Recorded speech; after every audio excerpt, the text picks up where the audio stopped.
chronic disease patients, and we have regular visits of these chronic disease patients. We also pay a lot of attention to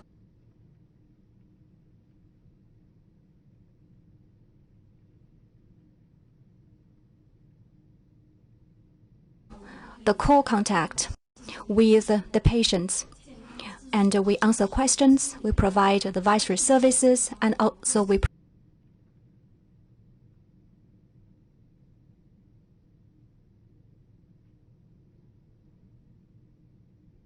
report. About 8,000 patients have received calls from our family doctors. Number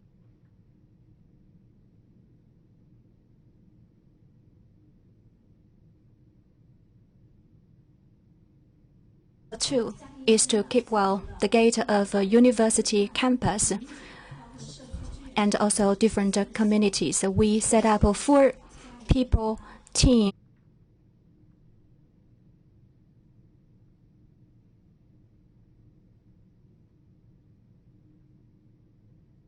The safety of a community, and we do the screening in these at the community level, and if we identify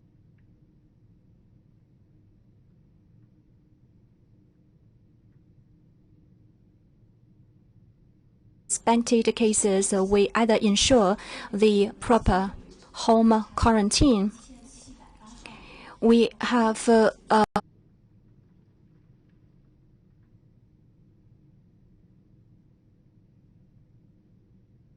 1,172 households to make sure that the proper quarantine is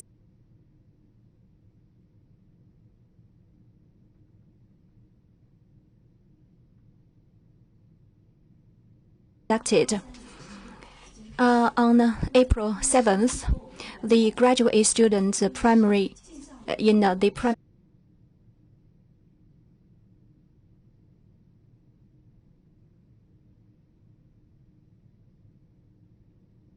and the middle school students return to campus.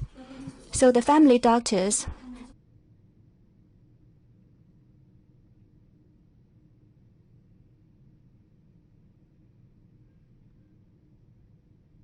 communicate with schools to observe these students in terms of the personal hygiene and to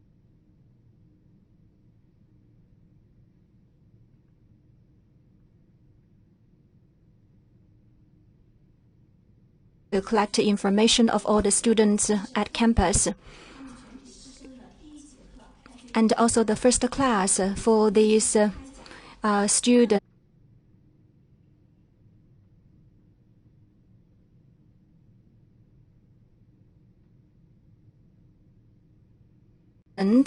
is given by family doctors.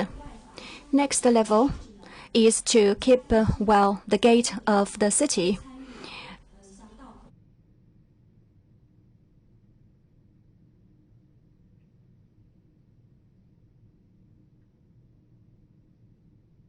Different street corner, we try to check and to investigate and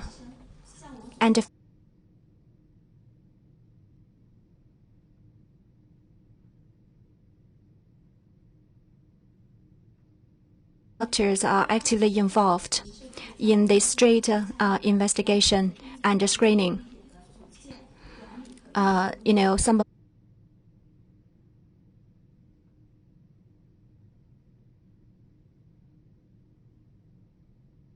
the family doctors have been involved in establishment of the centralized quarantine centers or hotels. Some of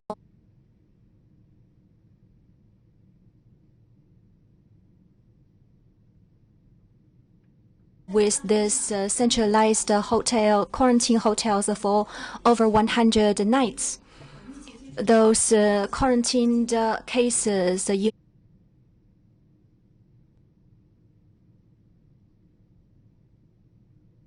included the close contacts and also travelers traveled internationally, among others. They've tried, to very hard to provide and ensure their service so as to keep the gate of the city safe. How to push forward with this Family Doctor magazine? I think we should do the following. Number one, to strengthen the communication between the doctor family with the community, with the schools, with relevant organizational agencies, and try to increase the contract signing rate of them to make sure that they could be closely communicated. Secondly, to set up the digital archive and to provide the internet plus diagnosis for different households. In Shanghai, we've already have this digital service provided online, and the family doctors could provide their service through this digital platform. Number three, during the epidemic outbreak, the community level service centers, altogether 182, have set up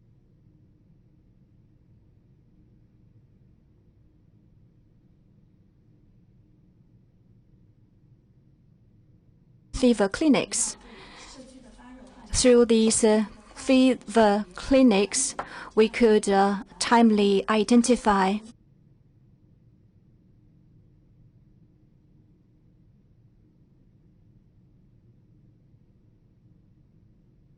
suspected cases, try to transfer those suspected cases to proper hospitals.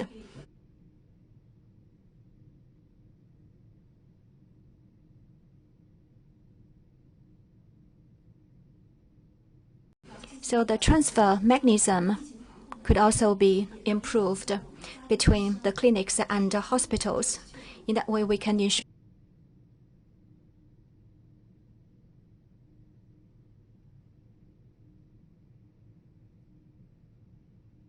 of services provided by the family doctors. Thank you very much. Next question. The fifth on the left, please. Thank you. My question is, ever since the epidemic outbreak, we know that medical workers have done a lot and have faced a lot of pressures, working pressure and psychological pressure. They've been raising with the time. They've been fighting against the virus. So I'm wondering what are their feelings as medical workers during this epidemic. Thank you for your question, and thank you for the interest and attention given by people of different part of the society. Thank you for the care you show to us. In the fight against COVID-19, medical staff have do their contribution, as mentioned by Mr. Zhang Wenhong just now. And this is recognized by all. That is, this fight is a fight involve all citizens. Medical staff are only part of the fight against COVID-19. For medical team workers to Wuhan, we are called heroes working in harm's way. But for us, it's just for us to do our daily job in another place. For all citizens in the society, all of them are taking actions to prevent this disease from transmission. You may find out that our policemen, our community workers, our officials at the grassroots level, our volunteers, and also all the journalists seated here are working harder for the prevention of COVID-19. With your committed work, with your passion, all the medical staff are encouraged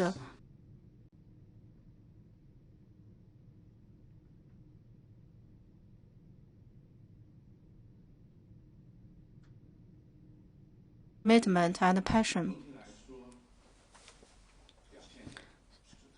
So all the doctors and the nurses